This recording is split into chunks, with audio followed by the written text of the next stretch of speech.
નમસ્કાર, બારાડી ફર્નિચરમાં તમારું સ્વાગત છે. નમસ્કાર ખેડૂત મિત્રો, જો આજે હું આ મારી માંડવીમાં જોવા આવ્યો છું. હજી વરાપ છે નહીં, ખડ પણ આટલું બધું બહુ જ નહીં છે. એક વખત તો દવા છાંટી લીધી છે ખડની. બસ હવે જો વરાપ આવે ને તો સાથી આંકવાની જરૂર છે. જોઈ લો, માંડવી તો વ્યવસ્થિત સારી છે, વાંધો નથી કાંઈ. બરાબર છે, ફૂલ પણ ઉઘડવાનું ચાલુ થઈ ગયું છે. બસ હવે આને ખાલી સાતીની જરૂર છે. બસ સાતી અકાઈ જાય ને તો બધી વ્યવસ્થિત આમ હાલતી થઈ જાય માંડવી એમ.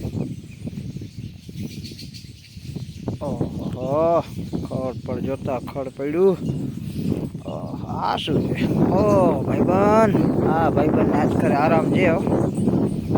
કેમ છે ભાઈબંધ? આરામ છે ને? સુતા ને? તમારી જરૂર નહીં પડે આજ ખરે. આજ ખરે તમારી જરૂર નહીં પડે, સુતા ને? ભલે સુઈ જાઓ વાંધો નહીં.